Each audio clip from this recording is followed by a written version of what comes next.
नमस्कार। मैं हूं विपन दवे। आज मैं फिर आप सबके सामने एक बेहद संवेदनशील विषय को लेकर मौजूद हूं।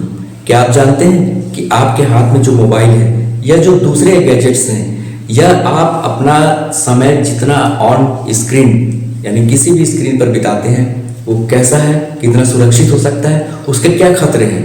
साइबर बुलिंग और तरह तरह के अपराध दूसरे छोर पर बैठे हुए लोग किस तरह से कर रहे हैं, किस तरह हम उनका शिकार हो रहे हैं, किस तरह हम उनसे बचें और कैसे हम अपने परिवार को, विशेषकर बच्चों को बचाएं। इसी पर केंद्रित मेरा लेख देश के अति प्रतिष्ठित इंडियन एक्सप्रेस ग्रुप के जनसत्ता के सभी संस्करणों में प्रकाशित हुआ है।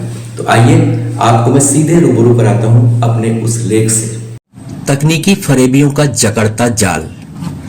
आज हम तकनीक के ऐसे दौर में पहुंच गए हैं जहां भरोसा शब्द ही बेमानी हो गया है। अत्याधुनिक, नित नई बदलती और उन्नत होती तकनीक के बावजूद हम ठगे जा रहे हैं। लुट पिट कर हाथ मलते रह जाते हैं। ऐसा लगता है कि हम जितनी प्रगति कर रहे हैं उतना ही अनजान साइबर शिकारियों के मकड़ जाल में जकड़ते जा रहे हैं। तमाम डिजिटल मंच साइबर विश्वास को लगातार तोड़ रहे हैं। डिजिटल या सोशल मीडिया मंचों पर निगाह गड़ाए साइबर अपराधियों के अनजान चेहरे कुछ इसी अंदाज में धोखा देते हैं। हर पल लोग इसका शिकार हो रहे हैं। कितने लोग कहां साइबर अपराधियों की गिरफ्त में आए, इसकी सही जानकारी कभी सामने नहीं आ पाती। कई बार शिकार हुए लोगों को ही जानकारी नहीं हो पाती कि उन्हें न्याय के लिए कहां दरवाजा खटखटाना है। साइबर अपराधी एक से एक नई तरकीबें अपनाते हैं। इनके शिकार पढ़े लिखे लोग भी होते हैं। मगर अब सबसे ज्यादा चिंता साइबर बुलिंग की है। इसका शिकार बड़ी संख्या में बच्चे हो रहे हैं। साइबर बुलिंग इंटरनेट से होने वाला वह शोषण है जिसमें किसी को धमकी देने, उसके खिलाफ अफवाहें फैलाने, भद्दी टिप्पणियां करने, घृणा भरी बातें कहने, अश्लील भाषा और तस्वीरों का उपयोग कर डराने, धमकाने और आतंकित करने जैसे अवांछित कृत्य शामिल हैं। वहीं ऑनलाइन गेमिंग के जंजाल में फंसकर रुपए ऐंठने जैसी घटनाएं भी बढ़ रही हैं। जैसे जैसे तकनीक का उपयोग बढ़ रहा है वैसे वैसे खतरे भी बेहिसाब बढ़ते जा रहे हैं। डिजिटल संसार में बच्चों, बड़ों सबकी सुरक्षा को लेकर दिन रात चिंता होती है और बढ़ रही है। चिंताजनक है कि आज हर 6 में से 1 बच्चा साइबर बुलिंग का शिकार हो रहा है। विश्व स्वास्थ्य संगठन यानी WHO की इस मसले पर आई एक रिपोर्ट बताती है कि 11 से 15 वर्ष उम्र के लगभग 16% बच्चे कहीं न कहीं इस चक्रव्यूह का सामना कर चुके हैं।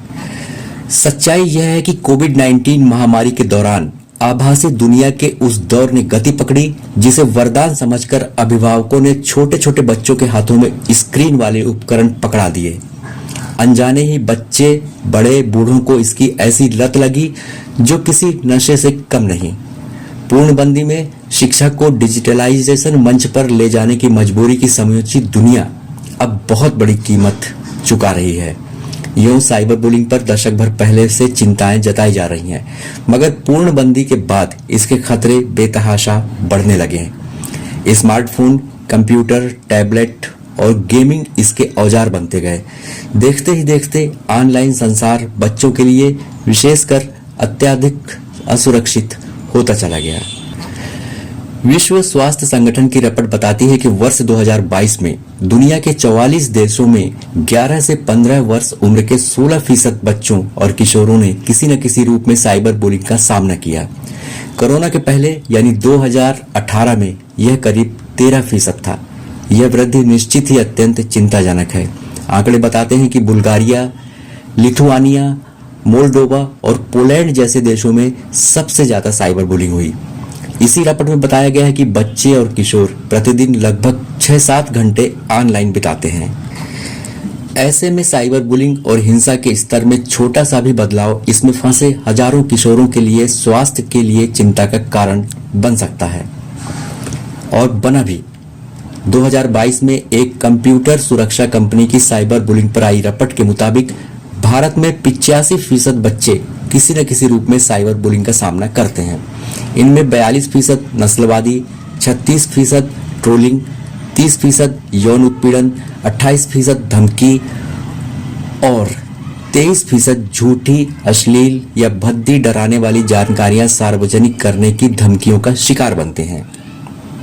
अब ऐसी कई घटनाएं सामने आ रही हैं जिनमें कृत्रिम मेधा यानी एआई तकनीक के नए नए प्रयोगों से हूबहू आवाजें बनाकर अभिभावकों या दूसरों को झूठे घृणित मामलों में फंसाकर हजारों रुपए ऐंठ लिए जाते हैं। अब ऐसे उपकरण आ गए हैं जिनमें ऐसे टूल होते हैं जो किसी की आवाज और वीडियो का नमूना लेकर ठीक उसी आवाज में बोलने के साथ ऐसा डीप फेक वीडियो बना सकते हैं जिसमें असली नकली की पहचान कर पाना आसान नहीं होता। कुछ सप्ताह पहले हांगकांग में एक बहुराष्ट्रीय कंपनी डीप फेक तकनीक का शिकार हो गई जिसमें $2.5 करोड़ की लूट हुई। ऑनलाइन धोखाधड़ी का ऐसा तरीका पहली बार सामने आया। इसमें वीडियो कॉन्फ्रेंस कॉल में डीप फेक तकनीक से कंपनी के मुख्य वित्तीय अधिकारी सहित अन्य अधिकारी और सभी कर्मचारी नकली थे। फर्जी वीडियो कॉन्फ्रेंस कॉल में दूसरी ओर बैठा कंपनी का हांगकांग दफ्तर तक समझ ही नहीं पाया कि वीडियो में दिख रहे लोग बिल्कुल नकली हैं। संभवतः यह विश्व का पहला मामला था जहां एक कंपनी शिकार हुई। ब्रिटेन से की गई फर्जी वीडियो कॉल में हांगकांग दफ्तर वाले ने बिल्कुल असली दिख रहे नकली चेहरों के झांसे में आकर रकम अंतरित कर दिया। इसमें फर्जीवाड़ा फेशियल रिकॉग्निशन प्रोग्राम का इस्तेमाल कर हुआ। जिस तेजी से बच्चे, बड़े, महिला, पुरुष सभी साइबर बुलिंग का शिकार हो रहे हैं वह चिंताजनक है। साइबर बुलिंग के हर शिकार पर विशेष ध्यान देना होगा। समझना होगा कि पीड़ितों के व्यवहार में परिवर्तन, चिड़चिड़ाना, हिंसक या आक्रामक शैली अपनाना, लहजे में बदलाव कहीं शिकार होने का इशारा तो नहीं। ध्यान देना होगा कि सामने वाले का बार बार मोबाइल या ऐसे दूसरे उपकरण खोलना बंद करना, अकेले में देखना कहीं कोई कारण तो नहीं। समझ आने पर ऐसे प्रभावित को सबसे पहले विश्वास में लें, फिर समझाएं, हिम्मत दें, बताएं कि सब उसके साथ हैं। जरूरत होने पर बड़ों, विश्वसनीयों, पुलिस और बच्चे की स्थिति में स्कूल प्रबंधन को भी बताएं ताकि सब मिलकर उपयुक्त रास्ता ढूंढें और दूसरों को शिकार होने से बचाएं। जिस उपकरण में धमकी भरे संदेश आए उसे तुरंत बंद करवाएं। साइबर हमलावरों को नजरअंदाज करें, अपराधियों को प्रतिक्रिया न दें। जिन सोशल साइटों में धमकी भरे संदेश मिले उन्हें तुरंत सूची से हटा दें।